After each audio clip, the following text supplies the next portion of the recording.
Hi, folks. I'm Dave. And I'm Sean. Welcome to Barstools and Bandtalk. Mm-hmm. You know it. You're starting to love it. And you're moderately tolerating us. What's that? They're moderately tolerating us. That's right. No. They're not. They're coming in droves, and it's awesome. And some more great content today. I tell you, there's some fun things that are starting to happen. Somebody posted best wipeouts on stage. So go on and I had 4 or 5 and I had to stop because I was starting to feel some of those aches and pains were coming back. So before we introduce our next guest, and this is going to be a really good one, a gentleman with a very long resume. He's done an awful lot of things. Bruce Wheaton, part 1, huge success. Parts 2 to 27 are coming up next. We got a lot of good things on this weekend, and I tell you, just stay tuned. But in the meantime, we're going to introduce our next guest right now because we've only got so much time. We want to talk to this guy as much as we can. Absolutely. Listen, he's got the most impressive resume I've seen in a long time. If I like boys, I'd probably date him because he's that impressive of a resume. But honest to God, I played with Tommy Bona in a band called Glory from '89 to '90 something, and he's just a great drummer, great writer. His uncle's polylicensed. It runs in the family. The apple doesn't fall far from the tree. He's going to talk about a lot of stuff he's done with the Maple Blues Festivals, and he's won multiple awards. He's just a great guy, a good friend of mine. Please welcome Tommy Bona. And there he is. Hey there. How you doing, brother? All right. Hey, bud. Thanks for having me on. Oh, listen. So let me start. Dave told me you're living in Toronto right now? Yeah, I'm up in Toronto. What part Been of here Toronto? since '95. South of Etobicoke. Okay. I'm about a 3-minute walk to the lake, so it's nice area. It's like the southwest end. I lived at Greenwood and Danforth for 7 years. Oh, really? Okay. Well, yeah. Maybe that's where I've seen you before. Yeah. We probably bumped into each other at like the Artful Dodger when Phil X was doing his jams there or something. Yeah, no doubt. You're very familiar to me anyway. So if you've been in Toronto for 7 years, what range of years were you there? 93 to 2000. Yeah. That's probably where I met you, in Toronto, of all places. Yeah. It's a big city with a small music community, believe it or not. A lot of people don't realize that. Yeah, so. It's a lot smaller now. I don't know if you've heard, but it's a lot smaller now. Yeah. Really? Yes. Well, now the last 3 months for sure. Yeah. Yeah, it's a bit smaller now. Yeah. Sean was up there in a band called Jack Butler. He went up from Nova Scotia to Toronto with Jack Butler. That's exactly where I know you're from. Then I know those guys. I remember the singer Chad. Yep, Chad Campbell. Yeah. No, I remember those guys. Yeah, you guys remember when you guys came up here, for sure. Yep. Where they go, Dave? Tom and I are just going to chat amongst ourselves, and we'll talk to you later, bro. You already saw his resume. You want to date him now, don't you, fucker? I know. Go on. So, Tom, let's start back from the beginning now. So, you were born and raised in Sackville, right? Yeah, Lower Sackville. And musical family. Very musical. Yeah, the whole slew of them. I have about 300 relatives on the East Coast, and there's another Facebook feed where everyone's just performing live, and half of them are my cousins. Is that right? Yeah. That's probably our friend Heather Thompson has a Nova Scotia online kitchen party. Is that the one you mean? The kitchen party. Yeah. Yeah. She's a great lady. She's got 300,000 members on that group now, Tom. What? Mm-hmm. Wow, really I better brush up on my my guitar singing skills and put a video up. You better stop it. Yeah. You can do anything. Or I'll just play drum. I'll just play Wipeout for now. I'd have to relearn it. No. So, but your dad was a musician too, right? Did he play? I know you're. Yeah, my mom and dad. Well, they weren't in professional, but my mom and dad played. My mom played accordion and piano. My dad played acoustic guitar. And they would jam when we first moved to Sackville in like '72. The neighborhood, a couple of the neighbors, one guy, they were jamming, and one guy said, "I could play drums, but I don't have a drum kit." So 2 weeks later, my dad was at the Sears bargain basement, and he saw this blue sparkly Silvertone drum kit for like $300. and he brought it home, and he was saying he said he bought it for Mom, but the neighbor could use it so they could all jam and they'd have a drum kit. Right. Well, I tell you, when I saw him walking in with this blue sparkly 12-inch tom-tom, I looked at my mother and I said, "These aren't your drums. They're mine." And that's how it started. Like, I was about 74, I think. Wow. The drum kit in the dining room, because we were slowly building our house. Like, my dad built the house I grew up in, and we didn't have a semblance of a dining room, but we had the piano in there and the drum kit. And my parents would jam all the time with the neighbors, and we were around that all the time. And like I say, I've got a whole whack of musical cousins, family, uncles, and yeah, I was surrounded by music my whole life growing up. So and I have an uncle. My uncle was professional, Paul Ison. Well, he still is. Yeah, he was like I was like shit to a blanket with him, man. Like, everywhere. He would take me anywhere and everywhere, and I'd want to go. And I've had so many incredible experiences going, following Spice and Fast Forward, and just a young guy. And like I had said on one of my posts there, I was in Solar Studios. I was like 12 or 13 years old. It was the one above the music stop in Dartmouth, across from the bridge. Right. I was in the studio about 12 or 13 years old. And man, it just bit me hard. It just got the bug. It's like, wow, I just love the music industry. Yeah, it's funny. I grew up when I first started playing. The first set of drums I played, Paul Lawson, in the basement. Yeah. And Paul was my next door neighbor, and I tell this all the time. It's like, I don't know how I wasn't smart enough to figure out to stay out of music. You'd go over there and you'd open up the fridge, and there was like a bottle of ketchup and 3 beer bread, right? It's like, oh, yeah. Paul. But because that's right around the time Cameo, his tune came out, and yeah, he was my next door neighbor, and all his buddies used to hang out there, and we used to go over and jam. It was a lot of fun. Yeah, he played Mama's Lounge in Sackville all the time. Okay. Yeah, I remember that. And Paul was in about 2,000 bands. The one he was in at that time was called Songsmith. It was a duo. Yeah. Then he was another band called Number 9, bunch of bands, and then he did the solo thing, and he had Cameo, and there was another song off that one. Then he did something, I think it was for Special Olympics. That was okay. Yeah. So I love the story about the Sears bargain basement, because you really truly can get anything in that old Sears bargain basement. Oh man, I'm so sad it's gone. It's sad. Honest to God, I used to buy shoes over there, like wicked dress shoes for like $5 a pair. But so, well, you know what happened with that drum kit? Like, it was like in my possession till I turned like 15, 16 or 17. And then, as a kid, you buy new stuff, you get rid of the old stuff because you think it's awful or old or dumb. Years later in Toronto at a used shop, I found somebody was selling a blue sparkly drum kit, not the same one, but it was the exact same replica. It was Silvertone, which Pearl made. Okay. And I saw it there in the used shop, Songbird Music, and I had to buy it. So technically, I re-own my very first drum kit. I still own it. That's a cool story. I never heard that one. Yeah, 2012, 14, beautiful shape.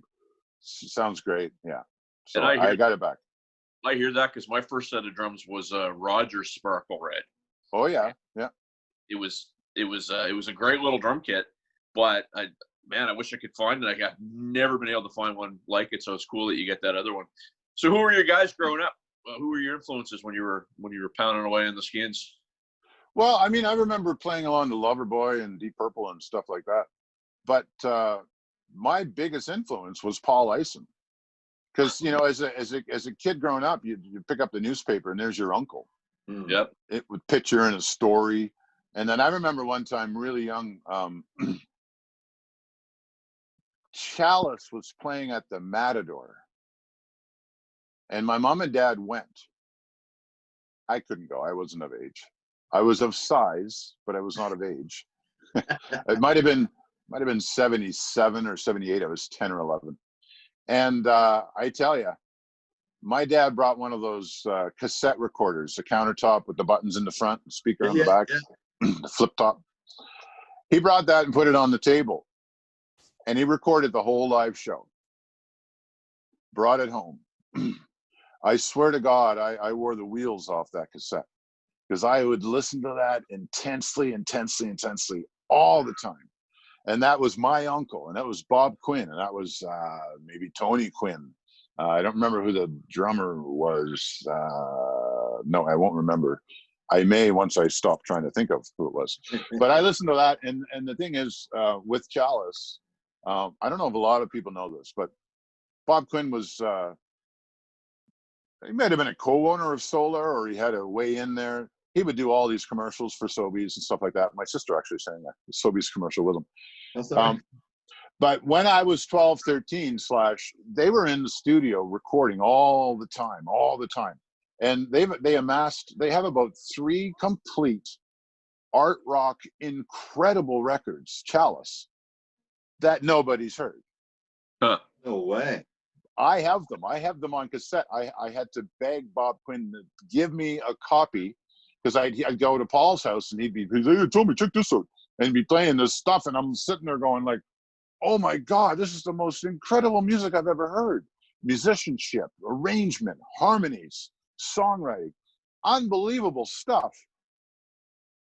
Nobody's heard it. Bob Quinn gave me copies and he said, never give them to anybody. These are for you.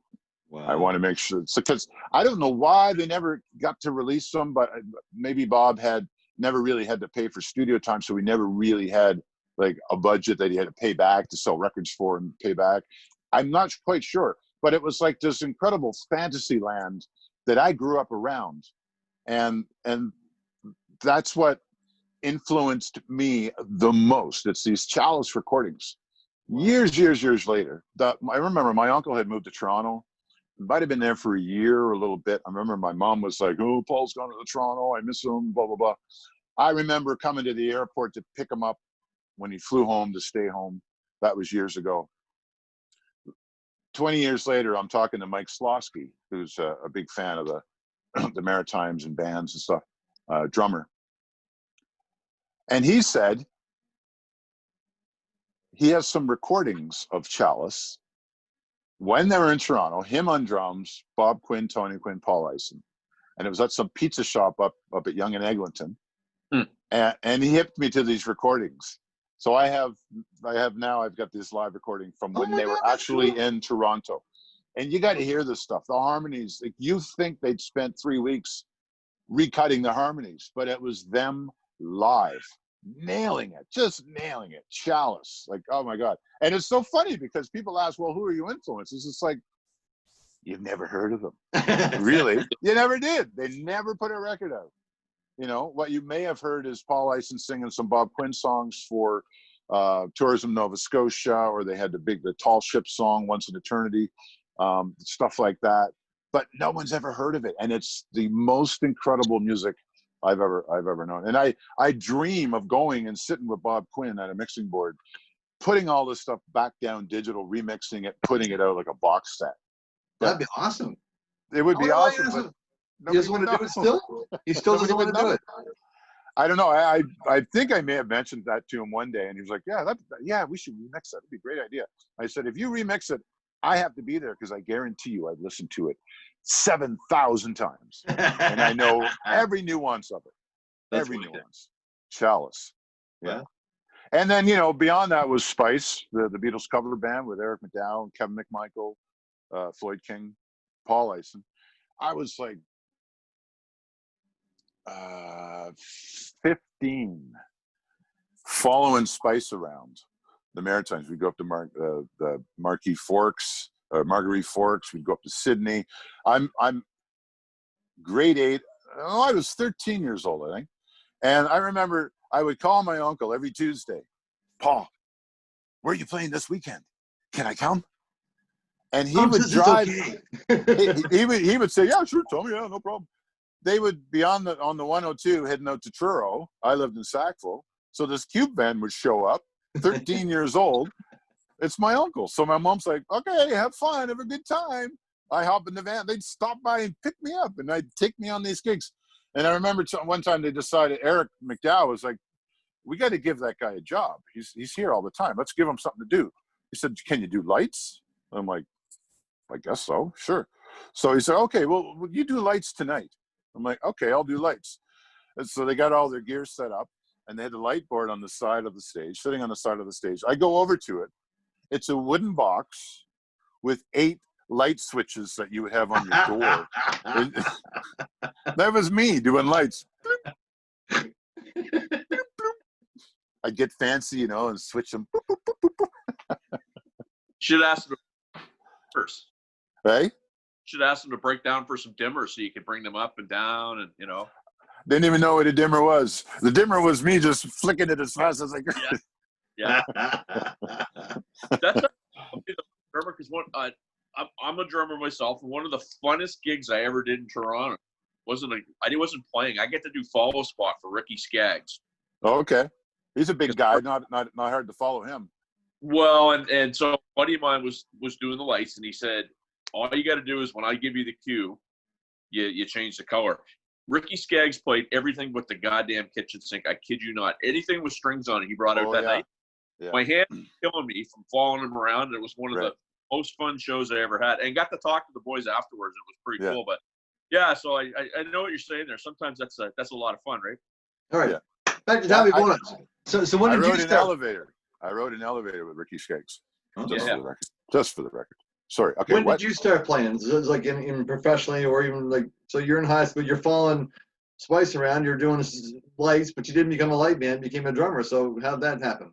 Well, I guess my first experience with a lighting box kind of turned me down, or turned me off. Pardon the pun. Off. Well, it was about. I've always been interested in. I remember one time, like always so interested in music. One time, dumbass kid, 1977, the C100 Hot 100 Songs of the Year. Well, I laid in my bed with a notepad, and I wrote down the name of every song as it came on the radio. Number 99, and I would write the song and the band. I still have this piece of paper where I just sat and I was so like, yeah, the cat, whatever. Those I just love the 70s music, and like I say with the cello stuff, like it was all so musical. So it's around 1980 where I actually kind of felt like that would be the landmark of my starting playing the drums for real, professional or whatever you want to call it. But I was 13 years old, and being around the influence of my uncle and all these players and stuff, it was around 1982 or 83. I was in a band in Halifax called Paranoia, and that was with Mike Lane, Jeff Clark, and Bobby Warren. And we'd play high schools, and we'd play Legion halls and stuff like that. And just, it was so cool because they were all much older than me, probably, I would say maybe 3, 4, or 5 years older. And they were all into different stuff that I'd never been exposed to. So it was really good schooling. And, that was technically my first band. I've got some funny pictures of one of our shows at a Legion hall. And I bought this white sheet, and I designed the logo, the band logo. It's written all over every desk I ever sat at in my school, just so you know. It's a graffiti. I didn't do it with a knife. I would do it with a pencil or marker. Respectful now. Yes, respectful. So I got this big white sheet from my mom, went out in the garage, and I penciled in the logo and taped it all up and got the spray paint out and painted the big blue Paranoia. And so you see that backdrop, all high-class backdrop sitting behind me in one of these photos that I sent you. So that was Paranoia. That was my first band. That lasted probably 3 or 4 years, something like that. Now, I heard, just to give you a heads up now, Tommy, this may blow you away. My good friend, the guy I played in the band with for the last 7 years, Danny Hoskin. Danny. Yeah. Danny brought out this cassette tape, and he said, listen to this. Drew puts it in there. That's Tommy Bona and Kevin Porter, maybe? I don't know who else is in it. I don't know. Jeff Clark, probably. Jeff Clark, Danny Hoskins, Jeff Clark, probably Bobby Warren. But you were singing, I think. Oh, I was playing bass. Yes. I was playing bass. I had a blue Vantage Flying V. Right on. bass and a big Yamaha 410 cabinet or something. I wish I never got rid of it. But yeah, I had my buddy Craig Murphy was playing drums, and like, what were we called? I might think of it. Well, we did like a high school cafeteria winter carnival kind of performance. Yeah. Oh, there was a singer. I can't remember the singer's name. I might think of it. I'm pretty sure I have that tape because chances are he got it from me. Probably. That's the way things worked back then. Okay, so we go from high school, and then what happens? Well, I think I started playing around in a bunch of bands, met up with Todd Harry. I used to work at the record stores. I worked at A&A and Sam the Record Man, and it was a great place to meet musicians because they all came in, right? So I met Todd Harry, and we formed a band. I think that was the Glory Glory band with you, or was Suspect before that? Maybe Suspect was before that. I can't remember the guy's names, but 4-piece band. We'd play down in Clare Social Club, up in Truro and just around JJ Rossi's in Halifax. Remember that one, the 3-story club? Yeah. I love that. I hated the load in, but I loved that place. I don't remember if they had an elevator. I don't think they did. It was an old building, right? Yeah. So yeah, I mean, I was playing in bands like Suspect, and then you and I were in the band Glory Glory with Warren Robert, and I find it weird that the two guitar players I've played with in my earlier bands, one name's Robert Warren, the other one's Warren Robert. Figure that one out. Have you been following Warren at all? Oh yeah, I actually met him. He was in Toronto for the Blues Summit last year playing with Miles. Yeah. And I knew Bruce Dixon was on the gig. Mm-hmm. And Ross, the piano player. Anyway, I had a show I had to play till about 9:30 at the Rex on Queen Street, and I knew they were just playing up the street. So as soon as I went, finished my gig, I ran up the street to get into this Blues Summit to see them play, and I finally get into the main room where they're playing, and Miles goes, "Thank you, good night." But anyway, I got to hang out with Warren there a little bit, and Bruce Dixon chat at the chat. Wow. That was last year, I guess. Yeah, so he's doing great. Glory, I was saying to Sean, I couldn't remember. I thought we had about a year span. It's probably my fault. I got a full-time gig. Probably about a year. Yeah. And I was working at the bank, the manager, so I had to leave, and blah blah blah. So 11 months of rehearsals and 1 month of gigs. Story of my fucking life. Yeah. It is. Yeah, we played like JB's, Cabaret. Shediac, yeah. Shediac. I think we did Clare as well, the Clare Social Club down in Yarmouth, Digby. That was always fun. Yeah. But then you went on to meet Dave Roberts somehow. I'm not sure how that happened. Well, I think the way that worked out was through the management team. Okay. I was working at Sam's, and I knew Sherry and Wayne. And I know how it was. I had a band called Simon Tell with Todd Harry, Scott Leonard, Guy LeBlanc, and we were doing covers, but we were trying to do way more originals and see if we could get away with it. I remember one time playing Clare Social Club, we were playing our stuff, and the guy who hired us after our first set, he comes up, he goes, "Really good music, but you can't dance to it." He's like, do you have any more danceable music? And I'm like, I don't know. So we went back, and we basically played the only danceable songs we played. We just played them again on the second set, like Superstition or Sledgehammer or whatever, those kind of tunes, just to appease the guy, so he'd give us $1,000 so we wouldn't get ripped out from out of there. But what was I saying? What were we talking about? Dave Roberts. Dave Roberts. So I was in a band called Simon Town. We worked our way up to the Q104 Homegrown Contest at the Misty Moon, the year that Real World won it. Okay. And Fire Rooster was on that contest as well. So that's where everyone kind of got to see how I played watching Simon Tell. And then I remember Fire Rooster actually pulled out they had a piper, an actual bagpiper on that show. Did you see that one? I think it did. Yeah, for Red Moon over Memorial. You So, remember, Tom? You remember that? He I played was there. I was Yeah. there. I wasn't So- playing it yet, but I was there. Yeah. There was a lot of chicanery that happened that, if you remember, I don't want to get too much into it, but there was a lot of stuff that happened that, suffice to say, Fire Rooster probably should have won and they didn't. Yeah, I remember the words on the check that somebody told me about was quite revealing. Anyway, I didn't say anything. Yeah. I mean, they're all great bands, great people, great music. It doesn't matter. It's just too bad that the politics had to kind of. Gordy Sampson, give me a call. We'll get you on the phone. We'll get you on the show anyhow. Pay no attention to those fuckers. Yeah, actually, I mean, as I grow through my years, I realized that a lot of these things too, who's on the bill helps sell tickets and helps make it a successful event.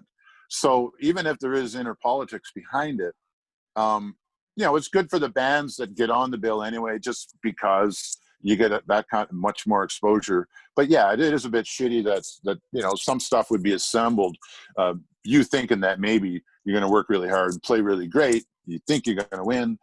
Somebody knows you're not, but it sells tickets. Anyway, I'm not jaded yet. Ask me about the last 2 months and perhaps. So anyway, I was working at the record store and I knew Sherry with Atlantica and all that stuff. And so I guess they'd seen me play there and the boys saw me play. And then when Cody went off to be the record guy, I remember getting a phone call and Wayne saying, "Bona, I need a drummer. I got 2 bands. Which one do you want to play in?"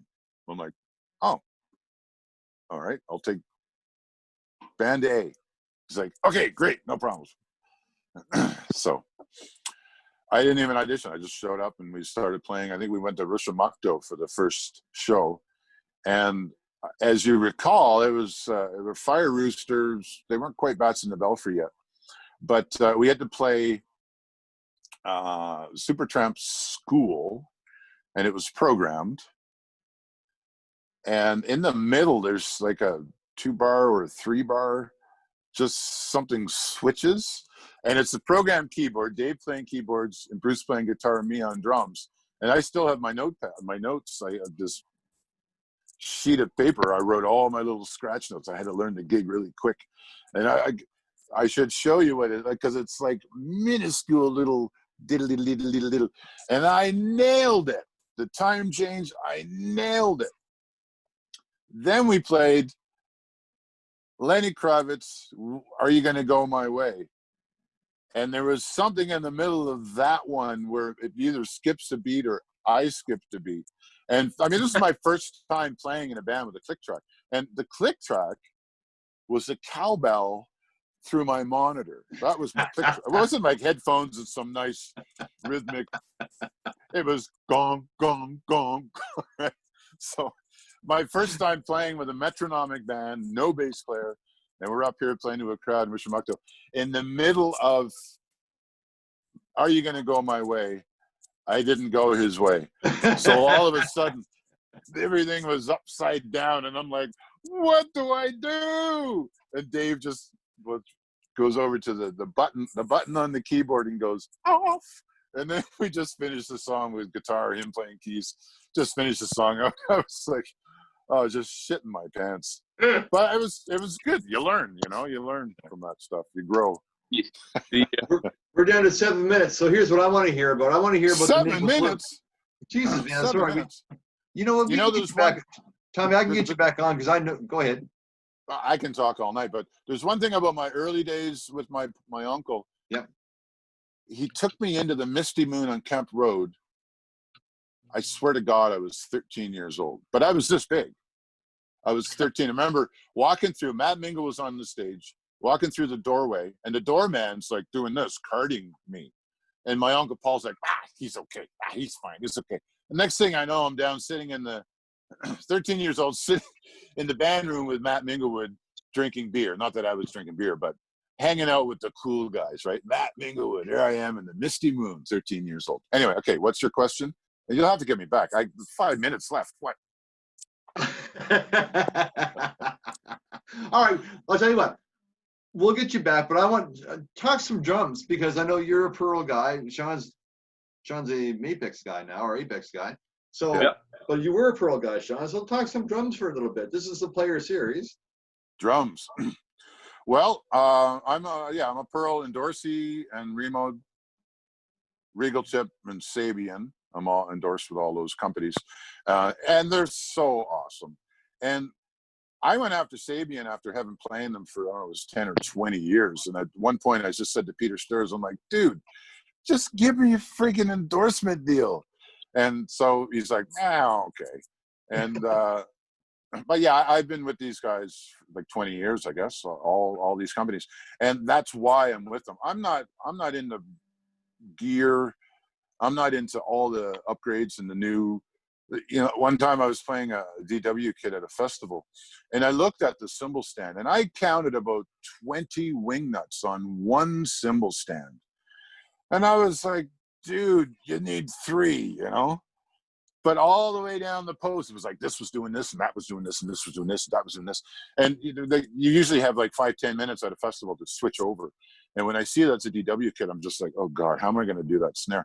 Because the snare, the hardware in the snare, it has like 3 or 4 maneuvers. And all I want to do is move the snare like this. That's all I want to do. But it takes me 10 minutes and sweating and pinching your fingers, trying to find, how the hell do I do this? That's all I wanted to do. So I'm all about keeping it simple. I play a four-piece kit with 3 cymbals. I keep it simple. Some bands will bring a cowbell and a splash cymbal or China just for playing a certain song that I need to do that. But The there's one band probably that brings back some painful memories for you, I'm sure. what, The what's cowbell that? probably brings back painful memories. Oh yeah, exactly. I play it very minimalist. There's Well, one band now I play a pot in. We have a segment where there's a drum solo section and there's like a pot, a cooking pot, and I ding the ding on that, and that's It's pretty funny cool. I got a cool video on that. It's funny too how you become more of a minimalist when you start setting your own shit up, right? Oh yeah. Yeah. I think I've had my gear set up for me. Well, not set up for me, but I don't think I've ever had somebody set up my gear. Yeah, I used to Tear it down. Sometimes tear it down. But even then, I'm anxious about it because like I'll get it home and somebody took the pipe out of the wing nut of the thing, and I'll just next time I go set up, I'm like, I got to start over. Like when I tear it down, I have a certain system to know I can put it back up really quickly. When someone else tears it down, it's a disaster. So what do you, Dave? How much time we got? I don't want this to stop. I got a question on here. Okay, we're down to 3. Okay. I call it 2.5 minutes. So your kit, using a Pearl kit. What? Give me the config. What's the setup? Yeah, I have a Pearl Masters. It's mahogany, 4-ply, with a piano black lacquer finish on it that they didn't want to do as a custom. It's a custom kit. And it has brushed metal hardware. So it's really nice. It kind of looks like a Mercedes. It's a 24 by 14. Nice. Classic old school. I got a 12 by 9, I think. 12 by 8 and 16 by 16. And just the standard Pearl 6-ply maple 14 by 6.5 snare. Right. And I use Sabian HHX Evolution cymbals. Those are the best cymbals I've ever used. They have they almost sound like they're compressed before they're even compressed. They got a nice soft to them. And I use Regal Tip sticks, Groovers. What's the question? What size hats and ride do you use? 15s. Okay. I love the 15s. I got a 20-inch ride and array 16, 17, 18 crash, stuff like that. The funny thing is with the 15s, everywhere I go, when I tour the world, requesting drum kits, requesting cymbal kits, I always ask for 15s, and they're like, dude, we don't have 15s. Or sometimes they'll say they do. But the funny thing is, if I have to play 14s, sometimes I have to play 13s. It's like, I got to pull the hi-hat stand right up to my knee. But when I'm playing on 14s, I'm playing along, and I drop more sticks because I'm missing that 1 inch of surface that I'm so used to. When I sit, I'm playing, and the stick's like, where'd the stick? 14-inch cymbals, damn. 15s. 15, they just wash. They have a nice wash through that's not too peaky, just nice, fills everything out. Yeah. If people don't understand one little inch to the left or the right, they don't understand how much of a difference it is when you're playing. Yeah.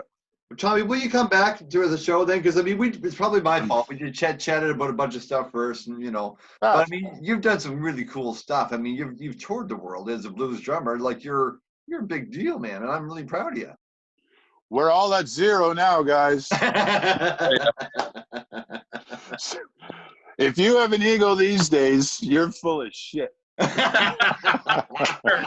All right. On that note, we're gonna bring Tommy back. And we'll have another session here. We're talking more about stuff he's doing with the Maple Blues and like Martha and the Muffins. And man, I've seen a bunch of stuff like, what the hell? Yeah, I want to hear crazy. more about that. We'll leave them hanging. It's a cliffhanger. Yes, sir. All Good right. seeing you. Thanks for coming on, Tommy. We're gonna bring you back, okay, brother? All right. Thanks, guys. Appreciate it. All right, bud. All right, thank you. Yeah. brother. Take care. All right. Bye-bye. Barstools